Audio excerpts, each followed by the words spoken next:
Breakup হয়েছে, মন ভেঙে গেছে, তাহলে কান্নাকাটি কর, স্যাড সং শোন, ঘরের কোণে বসে থাক। আমি খারাপ, আমি দেখতে ভালো নয়, আমার কাছে টাকা নেই, আমি গরিব, এটা ভেবে নিজেকে চুটিয়া বানানো হয়ে গেলে আমি একটা কথা বলছি, এক লাইনে বুঝে যাবি, না হলে চুদে যাবি। সেই মেয়েটা নিশ্চয় তোকে এত বছর ফোন করেছিল, তাই তুই ফোন করেছিলিস। তুই নিশ্চয় একা একা এত বছর ফোন করতে যাসনি। সে দেখা করতে আসতো, তুই দেখা করতে যেতিস, পার্কে এখানে ওখানে কিস করতিস, ঘুরতিস, রোমান্টিক ভাবে একটা আইসক্রিম দুজনে খাতিস, ভিডিও কলে দুজনে একসাথে সেক্স করতিস, ওইতে দুজনে একসাথে চুদতে যেতিস। আর আজকে সেই মেয়েটা তোকে বলছে দেখতে খারাপ, আর তুই শুনে নিলি।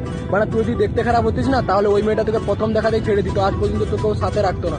তারপরের কথা, তুই গরিব, এতদিন যে হোটেলে এখানে ওখানে রেস্টুরেন্টের বিল কে পে করেছে? মানে তুই পে করেছিলিস, তাহলে গরিব কে? গরিব সে। আমি অবাক হয়ে যাচ্ছি, মানে তুই আগে কি ছিলিস, কি হয়েছিস? তোর বন্ধু বান্ধবদের সাথে যদি কোনো মেয়ে এমন করতো, তুই সেই মেয়ের মা চুদে দিতিস। আর আজকে তোর সাথে এমন হয়েছে, তুই কান্নাকাটি করছিস। ভাই, নিজের পুরোনো অকাদে ফিরে আয়। মানুষের সাথে ভালো ব্যবহার করলে মানুষ সেটা মনে রাখে না। মানুষের সাথে যত খারাপ ব্যবহার করবি, এমন খারাপ ব্যবহার করবি, মানুষ